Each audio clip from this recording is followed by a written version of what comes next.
आज से कुछ साल पहले मैं आपको बता चुका हूं कि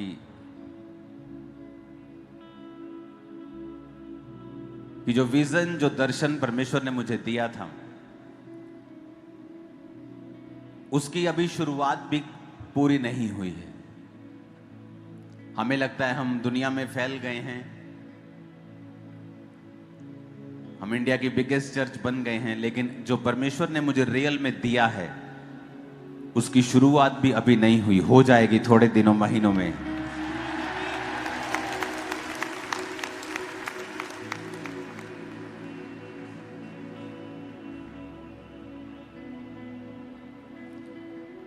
अगर देश का प्रधानमंत्री आपको नहीं जानता,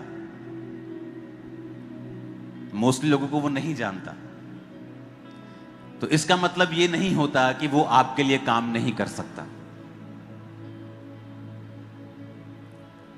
आपको प्रदेश का मुख्यमंत्री नहीं जानता होगा, आप उसको जानते होंगे।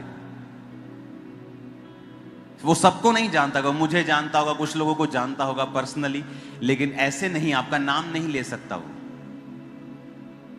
लेकिन जब भी वो योजनाएं बनाता है, आप सबको उसका फायदा होता है। हां के ना?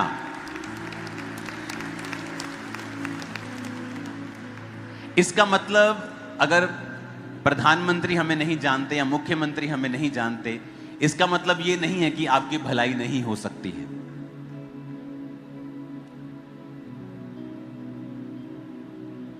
हर एक चीज का एक सिस्टम परमेश्वर ने ठहराया है। बहुत से लोग बोलते हैं कि खामरा चर्च बहुत बड़ी है। क्या आपके पास्टर आपको जानते हैं?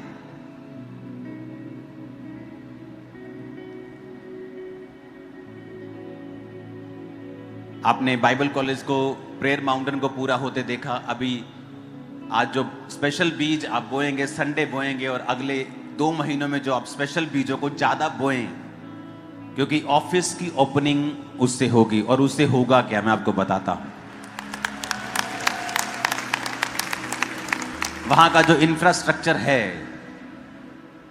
आपको लगता है वो ऑफिस है, वो हम बोलने में ऑफिस है। वहां पे स्टूडियोज हैं, वीडियो ऑडियो स्टूडियोज, जहां पे बहुत से लोगों को गाने का मौका मिलेगा। जो वो लाखों रुपया खर्चते हैं, वो चर्च खड़ा होगा उन लोगों के लिए। वहां पे प्रेयर सेंटर है, जहां पर आप 24 आवर प्रार्थना करवाते हैं। और अगले कुछ ही महीनों के अंदर वो विजन स्टार्ट हो जाएगा कि खामरा चर्च के हर एक बिलीवर के पास, आपके पास कार्ड बना होना चाहिए। आपका एक पर्सनल शेफर्ड, एक चरवाहा आपका पर्सनल होगा, हर एक जन का।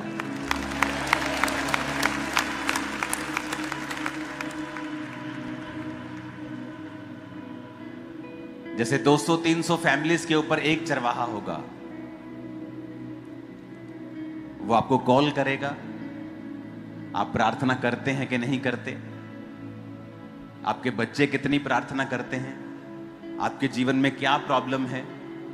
मैं आपसे दूर नहीं हूं, वो डायरेक्ट मुझे आपसे मिलवा देगा 1 सेकंड के अंदर।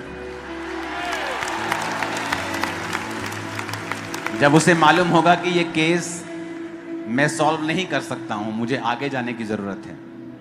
जैसे मूसा के जमाने में हुआ, तो जब मूसा अकेला काम कर रहा था, तो मूसा के ससुर ने कहा तू थक जाएगा, तो उसने लोगों के ऊपर अगुवे ठहराए जो उनकी प्रॉब्लम्स को सॉल्व करते थे। क्योंकि मोस्टली प्रॉब्लम्स जो आपकी हैं वो वचन से सॉल्व हो जाती हैं। कोई 10,000 में से एक केस होता है जिसको स्पेशल अटेंशन की जरूरत होती है, जो उनके बस में नहीं होता। तो अपने कार्ड रेडी रखो, क्योंकि आप में से हर एक जन बारीक निगाहों के नीचे होगा। हर एक जन। इसलिए मैंने कहा था कि आप मत सोचो कि कार्ड बनाने का क्या फायदा है। मैं आपको बताऊंगा आने वाले समय में। वो फ्री है कार्ड, आई थिंक फ्री है ना, वो मेंबरशिप कार्ड फ्री है, कोई पैसा आपको नहीं देना है। जस्ट मुझे मालूम हो कि आप इस चर्च के मेंबर हैं, चाहे आप यहां आते हैं चाहे ब्रांच में जाते हैं। That's it. मुझे आज भी याद है उन मशीनों को लेने का खर्चा, उन सभी सिस्टम का खर्चा लाखों में था, करोड़ों के आसपास था। लेकिन मैंने कहा था चर्च को हम सब कुछ फ्री देने की कोशिश करेंगे, सब कुछ, कि परमेश्वर हमारा इंतजाम करे।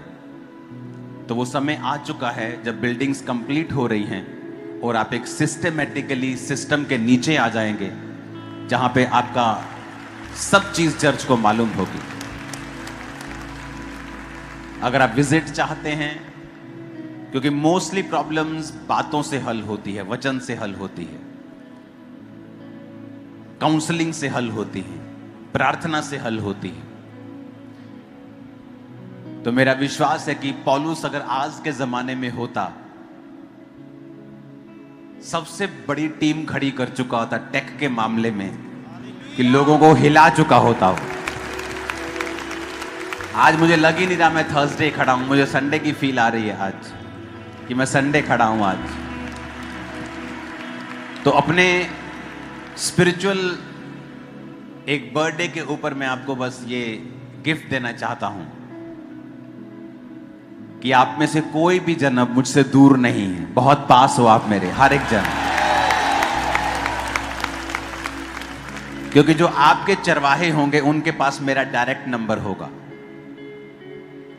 एनी सेकंड वो मुझे फोन कर सकते हैं। आज भी ऐसा होता है, आप काउंसलिंग के लिए आते हैं, सेम टाइम मुझे मैसेज मिलता है आपका कि ये पर्सन है जिसका केस थोड़ा सा स्ट्रांग है। और जब मुझे पवित्र आत्मा कहता है कि ये करना है, या इसके ले हैंड चाहिए, या इसको काउंसलिंग चाहिए, या इसको लीव कर प्रार्थना में छोड़, ठीक हो जाएगा, तो कॉन्ग्रेचुलेशन। बात है, जो लोग नहीं जानते वो ऐसी ही बात करेंगे। हमारे परमेश्वर ने हमें शिक्षा दी है कि हमें शांत रहना है, किसी भी हालत में, किसी भी मुश्किलों में हमें अपना क्रोध जाहिर नहीं करना है, क्योंकि जब हम क्रोध कर देंगे तो हमारे साथ बहुत कुछ बुरा हो सकता है। परमेश्वर ने हमें शांति का परमेश्वर दिया है, क्योंकि हम लोग जब प्रार्थना सभाएं लगाते हैं, जब प्रार्थनाओं में जाते हैं, वहां पे हमें गुप्तों में जाके प्रार्थना करनी पड़ रही है। उसका मुख्य कारण क्या है, इस पे हमें गौर करना है। और क्यों ऐसा हो रहा है?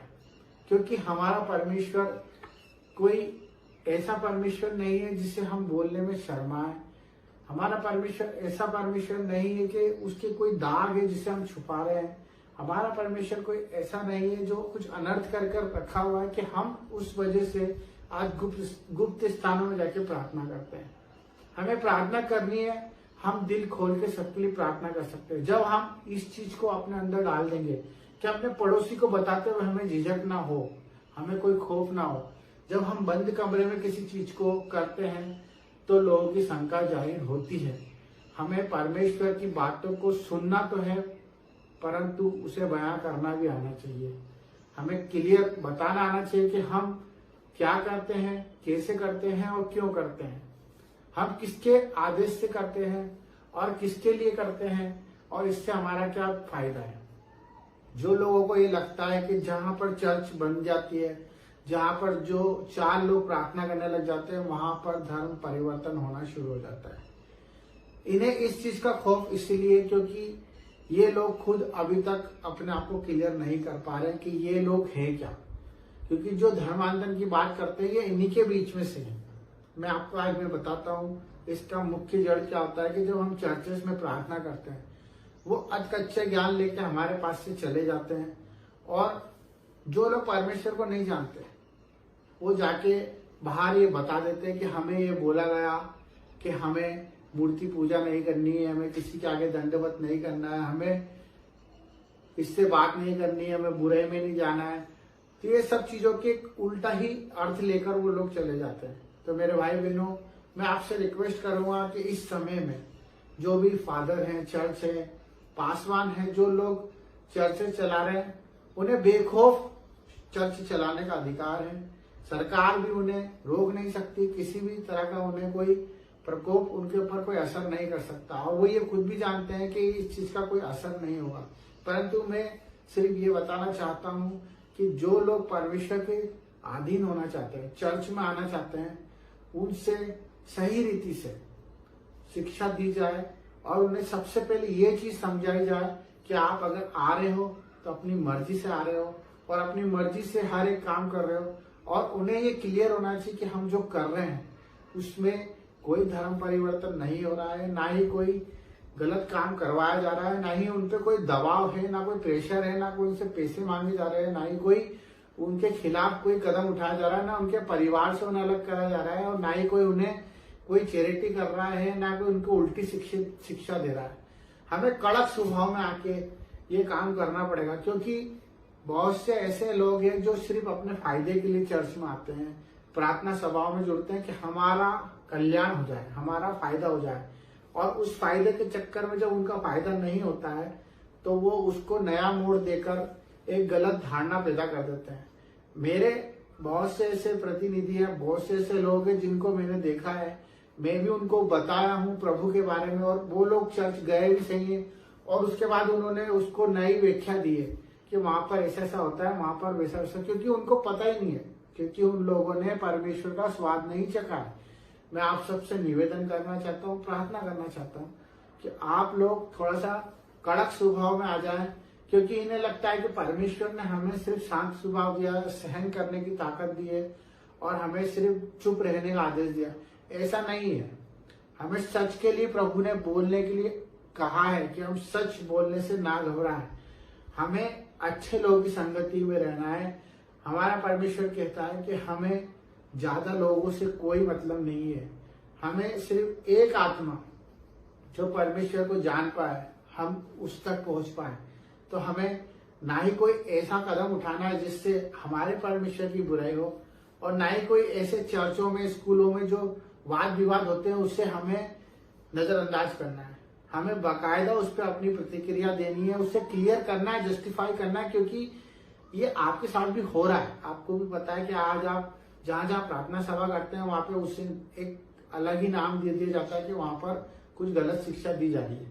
तो इस चीज के ऊपर गौर करें। सभी से निवेदन है, अपने भाइयों से, अपने प्रार्थना करने वालों से और सभी प्रेमी जीवों से कि अपनी प्रभु की आत्मा को प्रबल करें और चोड़ में प्रभु का बात रखें। किसी से डरने की कोई जरूरत नहीं है।